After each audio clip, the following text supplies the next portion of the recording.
मित्रों नमस्कार। स्वागत है आपका YouTube channel doctor Pawan Jaiswal में। आज हम आपको एक बहुत महत्वपूर्ण जानकारी देने जा रहे हैं कि आयकर विवरणी बनाने से पहले आप क्या होमवर्क करें। एक ऐसा होमवर्क जो बाद में क्लास वर्क में कन्वर्ट हो जाता है।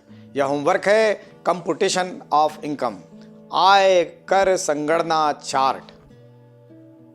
यद्यपि कि आप ऑनलाइन रिटर्न पर भरोसा करते हैं, रिटर्न ऑनलाइन ही मैक्सिमम फाइल होते हैं, तथापि बिना कंप्यूटेशन ऑफ इनकम के आपका रिटर्न कभी भी संपूर्ण नहीं है।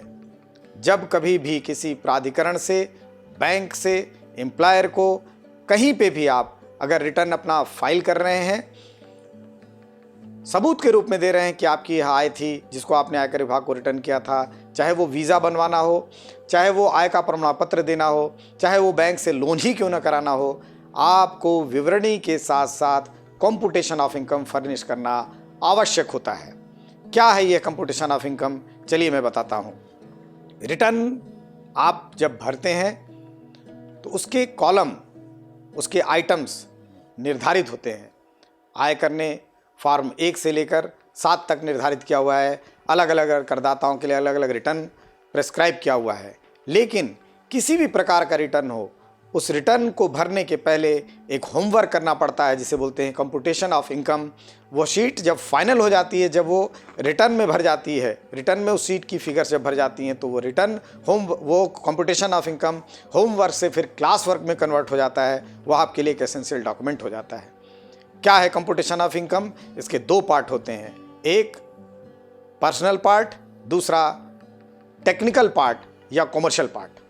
पर्सनल पार्ट क्या होता है? इसमें आपका नाम, आपके पिता का नाम, आपकी date of birth, financial year, जिस फाइनेंशियल ईयर का रिटर्न फाइल करने जा रहे हैं, असेसमेंट ईयर, कर निर्धारण वर्ष, उस आयकर अधिकारी का कोड या पता जिस आयकर या कर निर्धारण अधिकारी के जुरिस्डिक्शन में आपका असेसमेंट होता है, तथा आपके व्यापार, पेशे या आय का मेन स्रोत।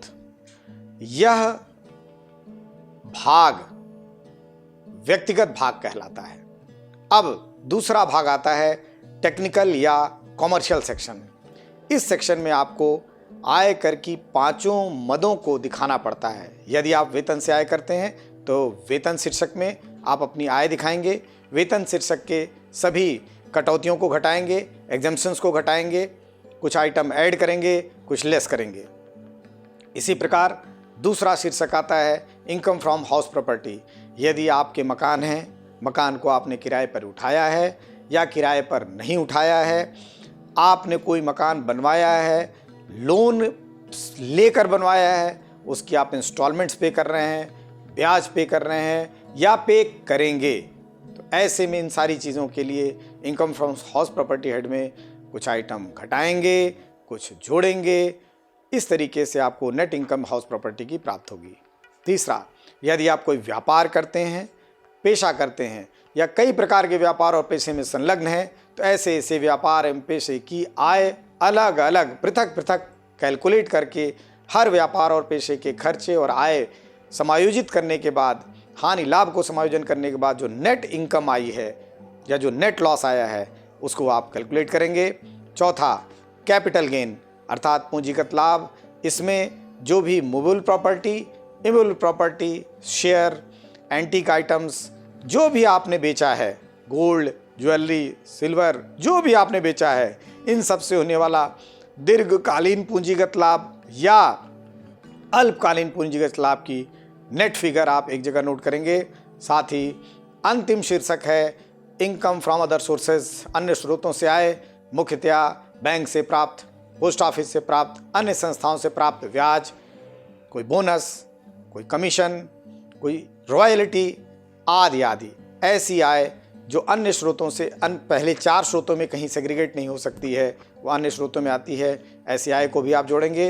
5 शीर्षक की आय को जोड़ने के बाद जो ग्रॉस टोटल इनकम आएगी, उसमें से धारा 80C से लेकर 80U तक के सारे डिडक्शंस जो आपके ऊपर एप्लीकेबल होते हैं उनको घटाएं। जो नेट फिगर आती है उसमें टैक्स का कैलकुलेशन करें।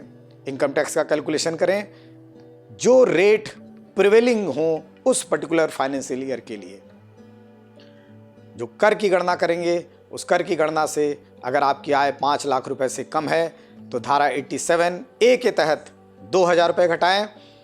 यदि वित्तीय वर्ष 2016 तक की आय कैलकुलेट कर रहे हैं और अगर वित्तीय वर्ष 2017 को अंत होने वाले वर्ष की आय कैलकुलेट कर रहे हैं तो 5,000 रुपये तक का या actual tax which ever is lower जो कम हो वो घटाएं।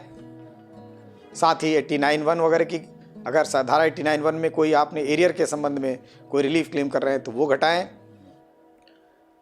घटाने के पश्चात जो अमाउंट रिमेनिंग है उस पर आप धारा 234A, B, C के तहत जो ब्याज बनता हो वो जोड़ें।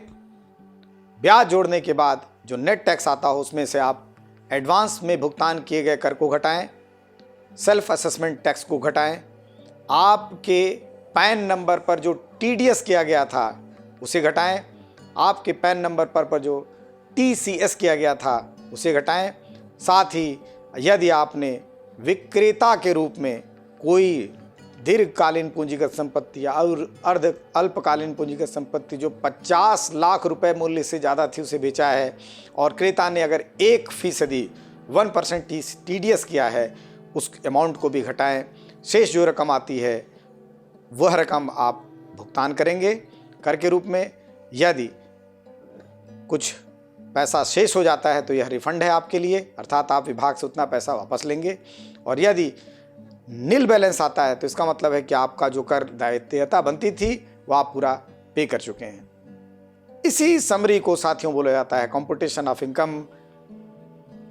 कंप्यूटेशन ऑफ इनकम का लास्ट डिस्क्लोजर होता है banking detail and self declaration.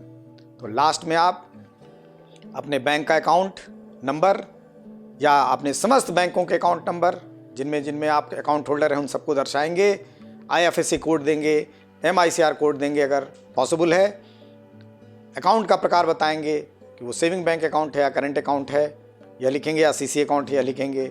और इतना लिखने के बाद आप अपनी एक दस्तखत देकर ऑटोग्राफ देकर आप कंप्यूटेशन ऑफ इनकम का समापन करेंगे। यही कंप्यूटेशन ऑफ इनकम आपके आयकर विवरणी को भरने का एक आधार होता है।